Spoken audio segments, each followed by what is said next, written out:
Hey guys, welcome back to the Merlini Plays series. This time I will be showing you a video of Priestess of the Moon, also known as Mirana, a hero I don't play very often, but this game I play her in a roaming style, and I'll be giving commentary throughout, so you can probably better learn how to roam. A lot of people ask me, how do I do it? How do I do it with especially weird heroes, such as like Abaddon I've done before, but Mirana, Bounty Hunter, those are more popular roaming heroes that you see. So I'll start off with 825 gold.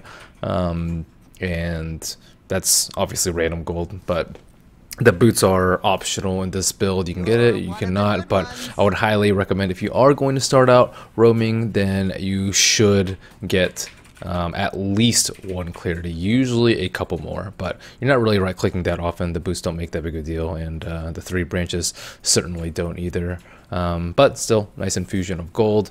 And some people say that Radiant is a little bit easier for Mirana to play because Dyer's is much harder to dodge arrows. Like if you're over here, like let's say you're creeping right here in the middle lane and your camera's like this, so you can see if people are ganking you from up the hill. You have like very limited vision of this area, which is where I'm trying to shoot the arrows. Whereas if you're on Radiant, it's a little bit easier just because it's more open and there's like not this big tree patch over there. But I don't know, all in all it seems fairly even, at least at my skill level. Anyways, going back to player perspective, you always want to try and check the runes, especially post 6.82, but Slark is a very difficult hero for Mirana to deal with. If he dark packs appropriately, like as soon as he sees the arrow coming, he can dark pack the very long duration stun off. On top of that, you can't actually leap past the pounce. If you get leashed, you are stuck there, and normal skills such as like a blink on AM or Quap will get you past it, but that unfortunately does not. So fortunately for me, Radiant or Dyer doesn't have any observer rewards, but you're always trying to shoot an arrow as he's going for last hits, or if they patrol a particular area very often, you want to shoot an arrow there. He's like patrolling this area, so it's pretty high chance of me getting a kill if I just shoot it probably along the top of the cliff ledge.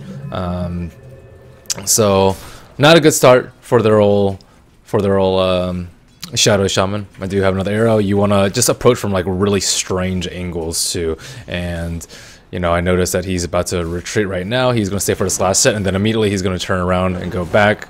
Gets hit by another arrow, easy. And on top of this, he dies 2 times in very quick succession, meaning he won't be able to TP back. So this guy is just like completely screwed, at least for the laning phase, until, you know, he gets level 6 and can start doing some things too. I do know that they do have a Nature's Prophet, and he's just soaking up some easy experience in the lane while the Shadow Shaman is going away. But Nature's Prophet at this point probably should be maybe scouting me out, but he's not, so I'm going to this Ember Spirit, very nice, and or sorry, Legion Commander is very nice and gives me a bottle charge, but I'm actually looking for the courier, seeing if there's any anything peeking out over there. And Nature's Prophet is going to head back to lane very soon, see if I can get another easy arrow. Again, people usually go in for last hits, and this one narrowly misses. See, he was patrolling the area on the south side, and then he moves immediately to the top side, but still he's very weak. He's level 2 at this point, and I can just kind of zone him out. I still have Tangos, and he's just very far behind. I want to delay his bottle as much as possible and make it difficult for him to recover. So looks like a pretty easy laning phase, at least for us. We have rune wards on top, so trying to be maximum efficiency and take the lane while Legion Commander is going to get the rune. And this is a much more obvious angle to shoot the arrows from, and I'm trying to make it less obvious, but we'll shoot another arrow and he will dodge. Notice when you're afraid of Mirana, you should stand as far away from the tree line as possible, at least from where you expect it. But this guy's just so farmed, we can kind of just dive him at this point too. So when he was trying to dodge it, he was standing on top of the creep wave because he saw me going down here. So that's what you're supposed to do. Unfortunately, this guy takes a spill, and on the flip side, can't really limit the Nature's Prophet farm. Maybe we should have blocked one of these 3 camps, because that's usually what they work with this second ward. It is very important to block this camp. But they have a Crystal Maiden who can do the large camp, so not that big of a deal. I'm trying to interrupt the Nature's Prophet farm, but he's not creeping dangerously. Sometimes you'll use HP to tank, and even our off lanes going very, very well. This guy gets an easy solo kill on Crystal Maiden, so all in all, shaping up to be an easy game, or so what I think, and pick up an early bottle. So I don't have to keep buying clarities, and because I check runes very, very often, this guy goes in for last hit, shoot the arrow from long range, easy kills. 601 for us, looking good. You'll see phase boots fairly commonly on Linear Commander, not always, but nice alternative to treads. Sometimes you do just need to straight up catch and walk up to people. Also, you have like double attacks with Moment of Courage, which means it's kind of like a fake attack speed buff, which means damage usually synergizes. For those of you that don't know, generally if you have more attack speed, you want damage, and if you have high damage, you want more attack speed. Just because it's better to round out all your stats instead of going really hard in one way or another.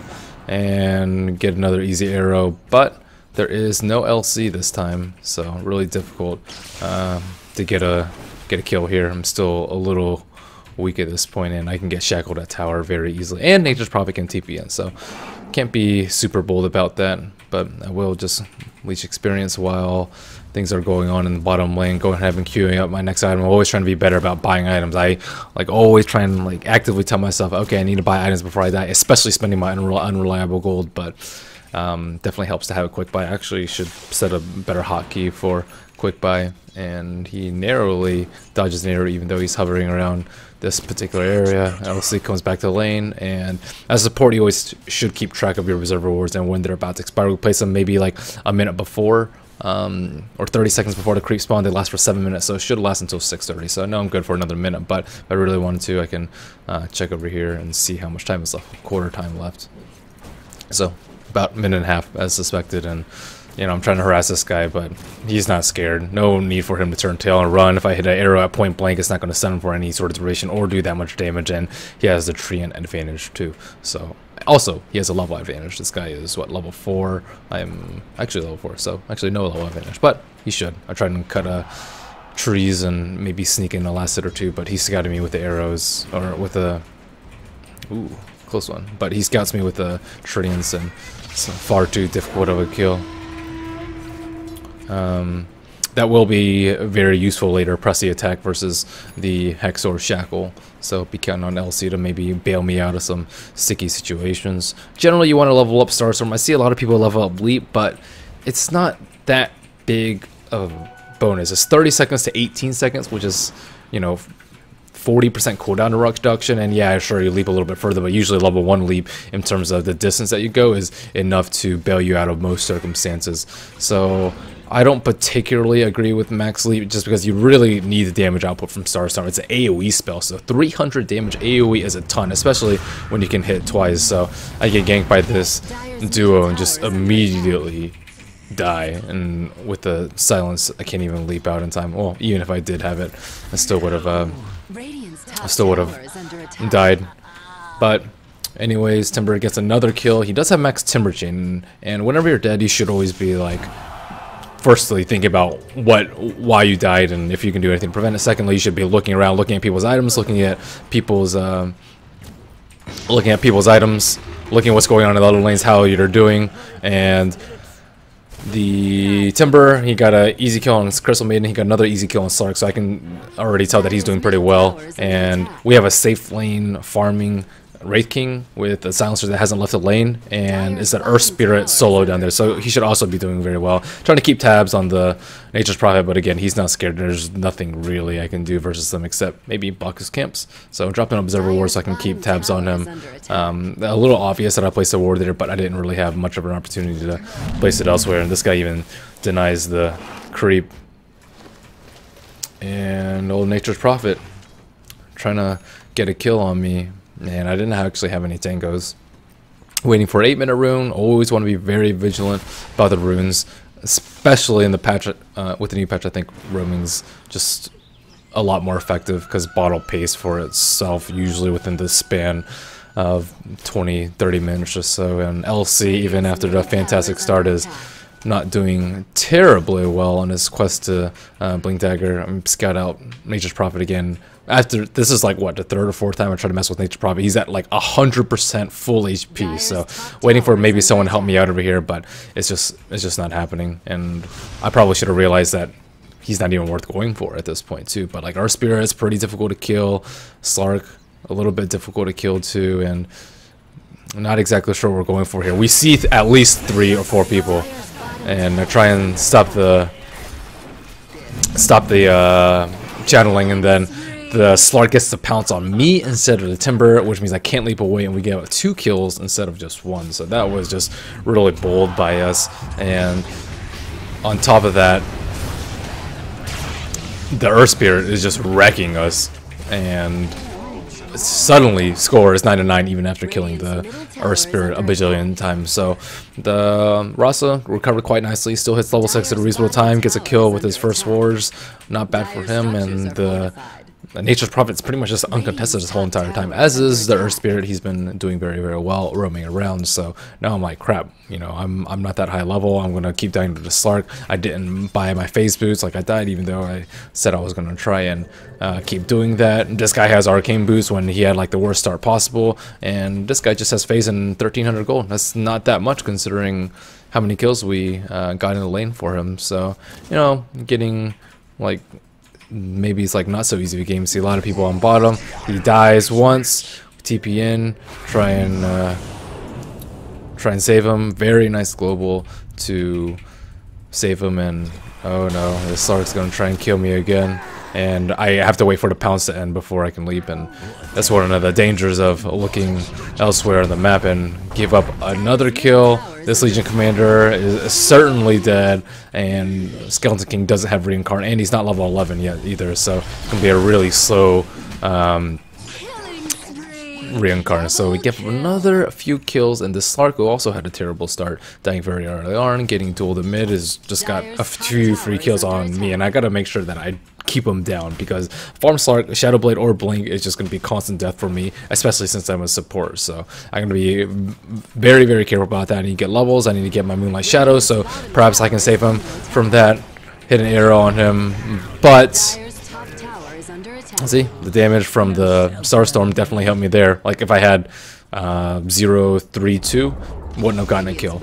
So make sure you skill up Starstorm. I think it's very rare that you would max Sacred Arrow over maxing Starstorm, but I did pick up level 2 just because I'm using the skill, so don't Arfin. And of course, very easy to hit Sacred Arrows after like a duel, after a Wraith Fire Blast. So that's what I'm looking to do in team fights, just because it's a lot of damage and it's a really long duration stun if you can hit it from pretty far range. So all in all, things going pretty well. Notice this guy playing very aggressively behind their tower, trying to kill this CM, and Slark's about to TP in. Want to be a little bit careful, but it might be a good opportunity for me to arrow. But now I see 3 people, and I just want to get the hell away from this Slark, because he's killed me twice already in quick succession. So this guy, the arrow actually hits both of us, and probably should have leaped as soon as it coming, but luckily I have enough HP to survive that, especially due to help with the bottle. Have an arrow, and we do get a dual kill, but still our Legion Commander keeps on dying. We need his Blink Dagger so we can get the kill on Slark. Like, what's he gonna do to a blink pounce? Or sorry, blink duel. He can't pounce, he can dark pack, like nothing will really save him from a duel unless he like shadow dances, but even then he's probably still dead just because the duration of the duel is just so extremely long. So trying to banking on the fact that he will be carrying us in the mid game, and Wraith King also will be significant damage output, and Timbersaw will probably force him to get BKBs on this point. Remember that he was doing very well on top, so his Bloodstone is coming out very, very soon. Just needs a recipe. And that Wraith King, he just has treads and a Blink Dagger 12 minutes in. Not the greatest, but not that poor either. And this global is just also destroying them too. So I expect them to get BKBs at some point, so you kind of want to itemize for that too. But at the same time I want HP so that... Oh, and I noticed that this guy has Blink, and thank God this guy saves me from that. Very, like, I'm 663 HP is just not a good number. Bottle doesn't really save me because Dark Pack just immediately takes it off, and I need bracers like Magic Wand, those kind of items to save me, or just better positioning so that I don't constantly get pounced. But now that he has a Blink Dagger, even with these full poor items, can't really do that much about it unless we have like a lot of Magic Burst AoE, which is pretty much only overwhelming odds plus Timber Saw. But at some point he'll be able to do so, and Nature's Prophet managed to solo kill this very farmed Timber Saw. So now I'm like, oh crap, man, this Nature's Prophet is just mega farmed. We have no kills on him, and he just got a kill, I think, on our biggest hero. Timber Saw is probably our biggest net worth hero at this point, though. So I know this guy, Steam Slayer. He plays some competitive and been on some of the lower tier star ladder teams, but still pretty good player overall. And this, like, Rasta too. He had an early arcane boost as far as I'm concerned, and this Slark's still going nuts. Can't really save all silencer from that, and very important to have TPs against Slark too. And if you see him about to pounce on you and you know he's going to get it off with a blink, then just have to make sure that you TP away in time, and hopefully they can't TP in or someone will hex you or shackle you or whatever. So they get the first their first tower of the game, and I did end up getting the Bracer and the Magic Wand, and I'm kind of solo supporting at this point, not really sure what Silencer's been doing, but he's like very, very poor, and I have way more mobility than the Silencer, so I should be the one placing the wards. You always want the support that's like less likely to die to place it. Sometimes you can use smokes too if you're like really, really scared, but I have pretty good vision up in mid with this on the high ground, and I like placing it over here sometimes instead of like right here. Sometimes I place this very nice sentry ward that sees this ward as well as this ward, so I place it like a little bit more up just so it's very unlikely to get dewarded even with a Slark, because like it's pretty much the same as this one, unless he's like a freaking magician. Like if he has a Shadow Dance coming down over here and down over here, he's gonna expect it to be like right over here, and they'll probably drop the sentry ward in the middle. Sometimes they'll place it right on top though, which is a little unfortunate, but still you want to maximize the chances that your observer rewards stay up, and that's very important for like a lot of places too. Like instead of placing it right here, maybe you place it like, you know, maybe a little bit more down so that this won't catch it, or maybe you want to place it like on here on this cliff, or you know, place it like over here, which is very uncommonly dewarded because usually such a ward's here, or instead of placing here you place it just a little bit more because it's very uncommon to ward down here too. So make sure you always try and keep that in mind. And this guy about to go for a kill, and I get hit by another Magnetize. This guy heals me up, and boom, die again, even with the LC help too. But hopefully this Nature's Prophet dies, pays for his sins. It's a good trade for us, but not when LC also takes a spill too. And they're kind of invading our jungle now. I did have a ward place up there, but this Earth Spirit is just very good at getting me with a silence before I can react, so I need to be quicker about my leaps, and immediately when I sense any danger, just leap out and not try and save that for... Like sometimes you want to try and use it to like bait a spell, similar to how sometimes you want to be very careful with your BKB usage, but at the same time if you get like chain stun from 100 to 0, you pop your BKB too late. And when I die from 100 to 0 without using leap, you know, or I get stunned and I get immediately silenced after, and then I get hit by a Magnetize and then another rock, like I use leap too late. So trying to be better about that as the game progresses so I don't constantly die to Slark and Earth Spirit. And I see them doing Roche. I have that Observer Ward up here, and our team immediately tries to make a go for it, as they should, and Slark sees me at this point.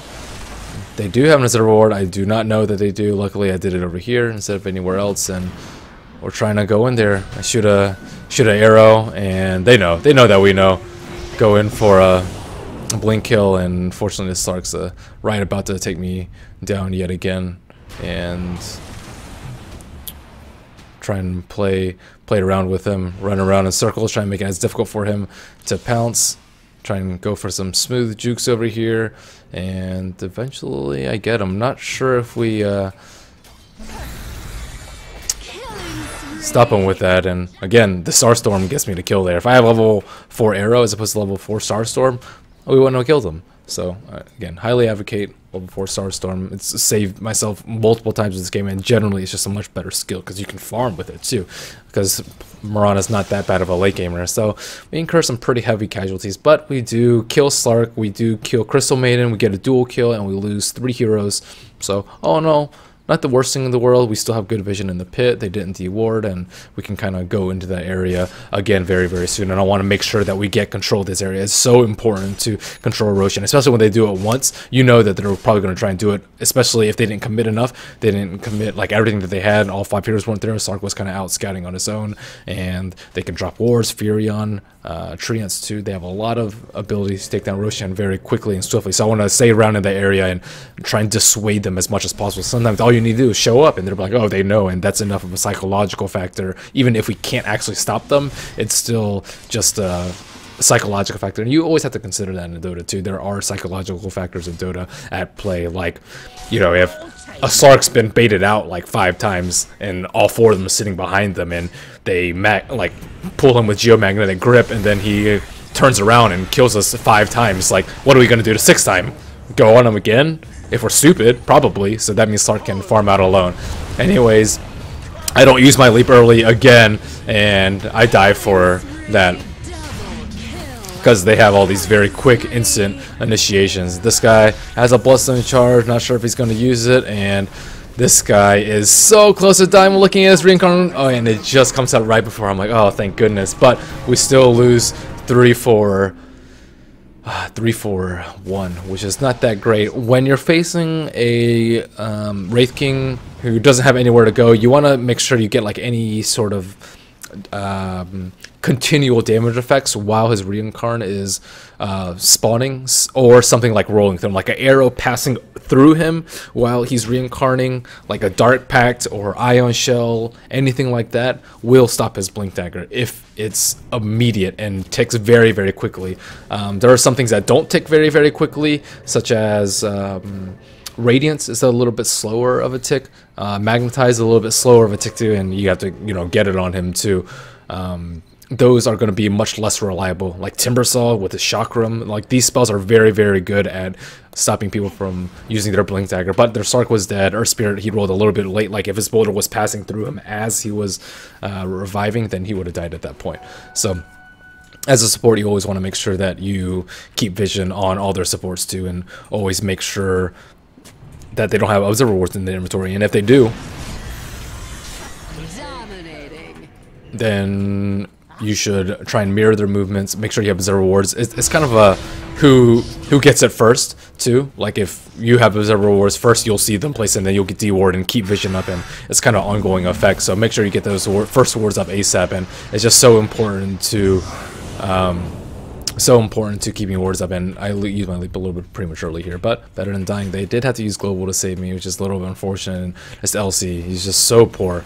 With the start of him getting just rocked, sorry, the Shadow Shaman getting rocked. Shadow Shaman's actually out farming this LC. He has 9 deaths, so not terribly happy about that, since I spent the majority of my time trying to help him out. But again, they haven't taken Roshan yet, and I'm trying all I can to stop that first Roshan. And sometimes you're like 3 Roshans, and oh crap, they're gonna get Aegis and Cheese. We can't take this fight. What do we do? We're gonna lose with this impending Aegis and Cheese. This is where it starts. The first Roshan. You can't let them get the first one. Then they'll retain more map control. Their carry won't die or won't lose gold from dying, because he'll just respawn instantly, and then he'll get more farm, and that'll be even harder to kill. And it's just an ongoing process of badness, similar to the first Observer Ward too. You want to get the first Observer Ward up ASAP, so that. Anyways, I die again. I don't usually fast enough, I know, but at least this Aegis Prophet dies again, and this ES is just cleaning us up so badly, and they heals him so he doesn't Blinko out, and looks like he's dead again. He's trapped in the things, and Timbersaw also about to die again, and maybe he should be considering using his Bloodstone, but he's actually doing a ton of damage because he's mega farmed. He has Bloodstone and Ags in 22 minutes time. I'm trying to help him out over here and save him, but Slark's over there, and they don't want to mess with the Timbersaw. Anyways, going back to Roshan, like, you know, you need to stop the first one in order to prevent them from getting second one and the third one. Same thing with wards. The earlier you get them down, the faster you see their wards, the more you can keep their wards dewarded, and they won't see your ward. And this guy dies. Can't really help him. My arrow's on cooldown, but do get a nice kill on him, and yeah, he's just so farmed at this point. And it's pretty nice. Trying to get a duel on him. Can he get it? And the guy actually gets kicked away, but he still dies, and we get yet another kill. So this Timbersaw being that farmed just helped us with that thing. Like, if he had like one less item, like if he didn't have his axe, or he used, you know, 7/8 of the way completed, we wouldn't have gotten this kill. So it's just a small sequence of events that lead to these things happening. Very, very small things in Dota have a very big impact. Similar to me not leaping. I probably died like 4 times, 5 times to not leaping quickly enough, and maybe if I had more items, or if I was quick enough the first time, I wouldn't be in a position to die to Slark just from a simple blink pounce into whatever spell they may throw at me. And I would have had like one more bracer, I would have my drums like 2 minutes earlier, and I might be like 4-3 now instead of 4-7. So, you know, you try and minimize the little mistakes, and then they'll help your later game become a lot easier, because all of these incremental things in Dota add up. Just like CS, you know, if you hit like 80% CS, you know, that's nice and all, but you getting 1 creep every wave, or like 1 creep like a minute, or being a little bit more efficient and not losing your HP so that you can tank that 1 gank, so that you can farm for an extra couple minutes to help you get your Midas like 3 minutes faster, will help you get your next item like, you know, 5 minutes faster. These small things add up, and there's no like significant simple solution to help boost your MMR, or, you know, help you become a farming god. It's just a lot of small things, a little bit of better CS, a little bit of better item decision making, better creeping patterns, better hero matchups, better play from the supports, more efficient stacking, better checking on bounty runes. Like, all these small things add up. BKB timings, using TP scrolls effectively, not being predictable to your opponent where you're farming, and you got to keep that in mind. So now we actually made use of our very nice combo, blink duel into global. They can't do anything about that, especially the heroes that's being dueled. Maybe they could stop it with like a geomagnetic grip on the hero that's getting dueled, as well as like a blink hex into a ward surround. That'd be pretty nice counter, but just not possible until they get BKBs or Yules or something to deal with the duel. Ghost Scepter is also pretty good, and Yules is also very good with dealing with global silence. Unintended, or sorry, an relatively unknown effect of Yules is that it dispels a lot of buffs and debuffs. That's just a remnant from Dota 1, where Cyclone made you invulnerable, and being invulnerable just had the side effect of dispelling a lot of things. So it will dispel haste, it will dispel casted invisibility, not windwalk. Casted invisibility is like based off the sorceresses Dota 1 ability of cast invisibility, oh sorry, Warcraft 3 ability, so that's like invisibility rune, like Nature's Guise. I believe Nature's Guise is like that. It'll dispel haste, dispel double damage, it dispels silence on yourselves too, so it dispels negative debuffs as well. So there's a lot of intricacies you can look up on Dota 2 wiki if you want, but the more you know certainly helps. This is why you'll see Puck get Yules very, very often to counter Orchid instead of a BKB. BKB's nice too, but Puck doesn't really need it since he has so many tools at his disposal to escape already. And just like Yules also will help your blink cooldown too. Like Yules plus phase shift into like a blink out is very, very common. So again, knowing the ways to stop the blink dagger, which is, you know, constant sources of damage such as Slark's Dark Pact, Iron Shell, you know, rolling into Puck as soon as his Yules is down, so he potentially can't phase shift, or immediately after you think his phase shift is going to end. It's a little bit more difficult with Puck because he can end the phase shift at any time during the 3.25 seconds, as opposed to Reincarn or Aegis when there's a set amount of time. But it's still useful to know when it is, and if you have enough, you can just kind of stagger them so they have no chance of escaping. And that's actually very, very important. Also useful for Brewmaster split too. And if you don't know the duration of how long it's going to split, I think it's like 15, 17, 19, but it's very hard to time out 15 seconds in your head. You can get a general idea, but in terms of like exactly pinpointing as to when you should cast your whatever damage over time spell, you always just look on the buff counter, and like when I phase, you'll see the timer here, and you should know the duration of the buffs too. It's 4 seconds, so when it's halfway it means 2 seconds, and Moonlight Shadow is what, 15 seconds, so you can kind of time all these things out too. And sorry, I miss this last instance. They haven't had any like vision in this area, and as I said before the first Roshan, or right after the first Roshan attack, I'm like very intent on securing Roshan. You'll notice like most of the time when I'm on the map, I'm on like this area. If there's a hot spot of where I've been almost exclusively, just because I want to prevent them from Roshan. I want to be able to constantly shoot arrows. Maybe I'll shoot an arrow, they'll tank a little bit more damage from Roshan, and then we can blink in for a duel for an easy kill on a hero, or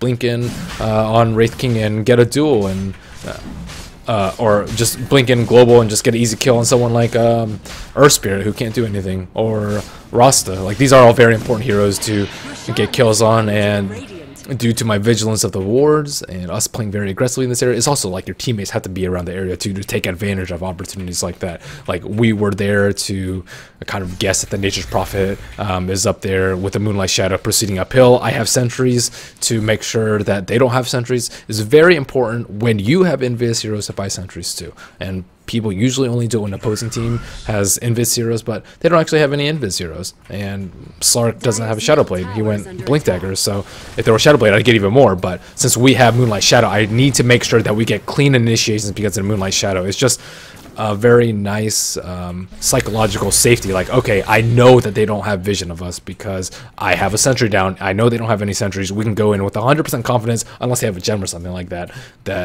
and we can just get a clean kill. We can, like, you know, just straight up walk to the Nature's Prophet instead of, you know, having to blink and someone get a little bit out of range or something like that. And just make sure that you have it. So your SA or whoever has Shadow Blade on your team goes in safely, goes in for a duel, and now we're kind of just running them over with the Aegis. We're very desperate to take fights now. Timbersaw cleans up the Slark. I don't really know how, because it seemed like everything else was focused on the top part, or at least I was focused on the top part of the fight, and now our damage dealers are really kicking in. Wraith King didn't have that many items before, but he's also doing a fair amount of right-click damage, but we still had to deal with this pretty nasty Nature's Prophet, who has Orchid and Mjolnir. He can kill me pretty easily. Orchid and Sprout is almost instant death. This Wraith King is getting very, very farmed, though. They don't have any BKBs for some reason, but it looks like they're trying to build them because of the importance of getting it versus a Timbersaw, versus a Wraith King, versus the Global Silence. All of these are very, very important. And BKB plus ultimate interaction is always a little strange. Sometimes it works, sometimes it doesn't. Like, doesn't do anything versus Chakram, or sorry, it does everything versus Chakram. Chakram doesn't do anything versus BKB, but at the same time, like, you can still get global through BKB, but it also goes through BKB if you already have it precasted. And they have a couple buybacks at this point, and it's just time to ditch. It's also very important when you know team fights are lost, just get out and don't give up any additional kills. And this guy, not quick enough with his Dark Pack. Even if he had, I think he probably would have died at that point. And oh, barely misses the Spirit right there. Very lucky for us, since they had 4 people over there. But when you know you can't offer anything to a fight, like no force staff up, absolutely 0 mana, or just no defensive cooldowns, then just get the hell out of there.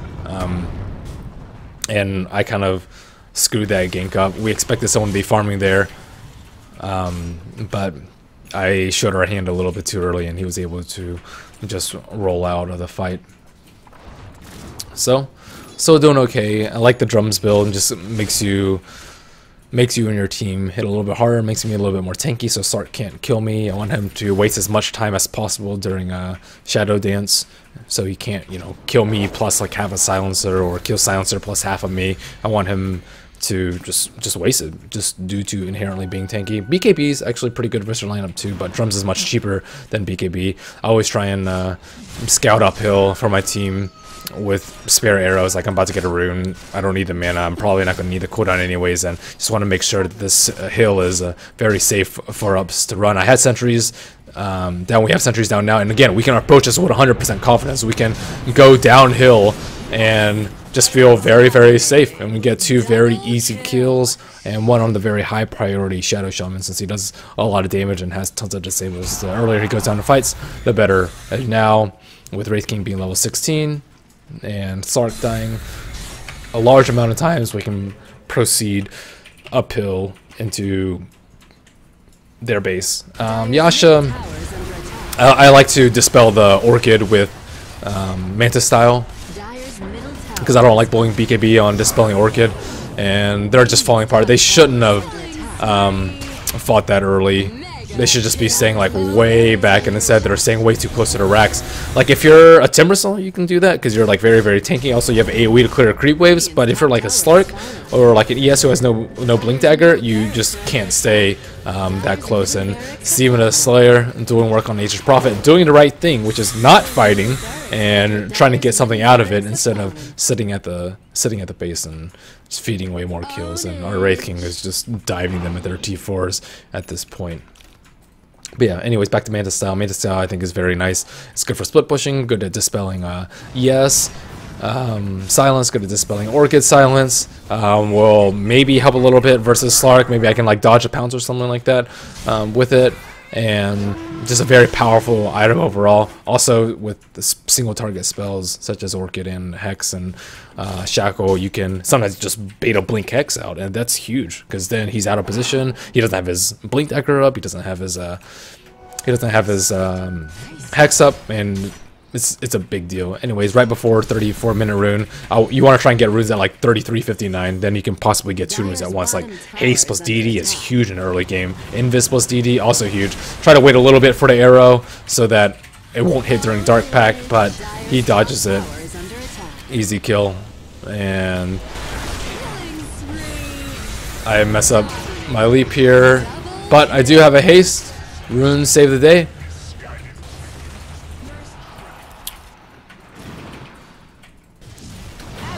And again, I just needed that like little bit of HP to save me from that, so I could kite with haste too, and Slark can't kill me. Generally, you want HP or BKB. I like it more than like if you're a melee, like armor, or even a range hero armor, or like cloak, just because HP saves you from everything, right? BKB only saves you from magical damage, armor only saves you from physical damage, cloak saves you from magical damage, but they have a mix of everything, right?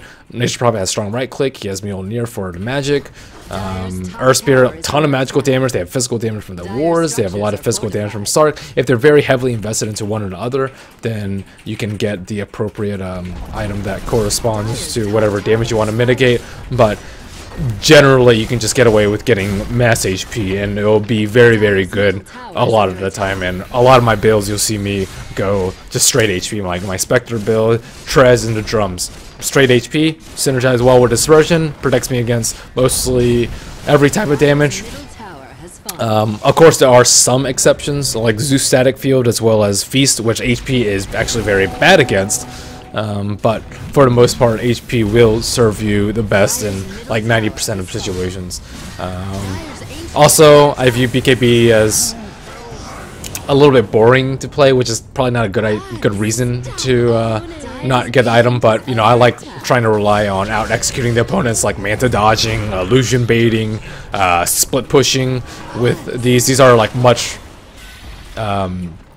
different than your like BKB outplay, which is like, oh okay, Rasa blinks in and you BKB before they hex it and you just turn around and kill him as Wraith King. That's also an outplay too, but you know, I try and be more of the I just like Manta a lot more, but BKB imperative some games, especially in competitive, especially if you're not a carry, you don't always need it, but sometimes you definitely do. So anyways, for that game, I think most important things are try and not be too stingy with your cooldowns like me. I was I was too stingy with Leap. Part of it was because, yeah, I did get level 1, but even having level 4, I probably wouldn't use it as often as I did. Secondly, skill build is very important too. Like, we got maybe 2 or 3 kills because of Starstorm, which in the grand scheme of things might not matter that much, but, you know, as I said earlier, small things very seem to matter, especially in such a delicate game as Dota. Item build, very important. Go for HP. You need any phase boost. I probably should have gone Treads this game. If I had gone Treads, I would have survived the initial Slark ganks. So that's actually something I just picked up from watching a replay. Also, controlling Roshan is super important. I had one observer ward here, one observer ward here. I had sentries here and sentries here. Just have to make 100% sure that they have no wards in the area. None right here, none right here, none right here. These are the common wards. This one doesn't really matter. If you're dire, I think it matters a lot more, but I don't really care if sometimes they can approach from over here. It's just more important that I see them over here and over here, because if I have a ward over here, I have this huge blind spot over here, which I just can't accept. You can't accept having a big blind spot like that. If it's like behind here, that's okay, because it takes them such a long time, such a weird angle to go from. But controlling Roshan, super important as a support. Make sure you get wards. Make sure you are willing to analyze the other team's lineup and see how capable they are of doing Roshan with Rasa wards, with Nature's Prophet. Very easy for them at pretty much any point in the game that their ultimate's up on Shadow Shaman. I'm so actually surprised they didn't keep pressing that fact, and all you had to do, we just dissuaded them once from doing it, and they didn't do it for the rest of the game. So it's just that important to stop that very first one, and timing is of the utmost important, just because Roshan's like a 1 to 10 second thing. If we gave them 10 seconds more, maybe they would just take in Roshan, and they would have BKBs, and then the game would have been a lot different. So try and concentrate on preventing the first Roshan, and who knows how the game would have gone had they not done that. Aside from that, you can't always count on, like, if you're a support and you constantly gank a lane, you can't always count on them like carrying the game too. So sometimes that's just how it goes. He actually apologized at the end of the game for not having more items, like in terms of net worth. He should be like way huge, but he's actually half of Timbersol, even though he had much easier help in lane. He does have a ton of dual victories, which is very nice. I like how he played super aggressively, because we have 3 up in your face heroes: Timbersol, Legion Commander, and Wraith King. Yeah, I also think that Wraith King played very well, but those couple of fights that he got away with his reincarn, like it's a game of seconds, and just not having a magic stick, he would have died right here like 1 second earlier. I think he had 10 HP left, and then he would have died, maybe not gotten one more item. So just keep in mind, Dota is a very fickle game. Take every small advantage you can get, like getting one bracer that prevents you from a death pays for itself immediately, because you deny opponents the kill and you save yourself a death. So like, don't be stingy about bracers, don't be stingy about magic wands. Sometimes I play too greedy and I get punished, like going Midas when I should be going drums or something like that. But in general, I tend to try and play pretty safe. Building drum slot, building mass HP, not sitting on huge heaps of gold, deciding what I should get. I'm usually not very stingy with my cooldowns. Mirana is not my best hero, so I'm pretty slow about my leaps. But just be careful, play smart, play heads up, control Roshan, do what you can. Trying to think of anything else to take away from this game.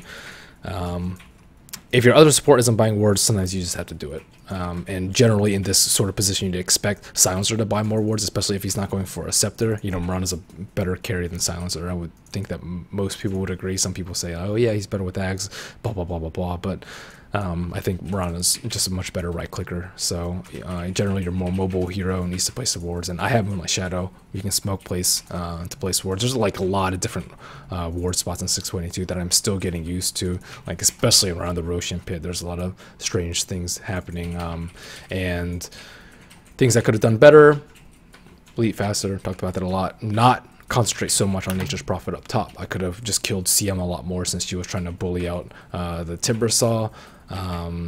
Maybe I could have went bottom and killed the Earth Spirit a lot more. I could have been more aware of them rotating mid and not getting that many kills, not giving a couple kills to start, building power treads instead. But I think the things I did do well: control this area very well, control the mid lane for the Legion Commander very well, use Moonlight Shadow for some very effective ganks, particularly this one up the hill where we killed the Nature's Prophet, and then the one after that where we killed the Shadow Shaman and Crystal Maiden.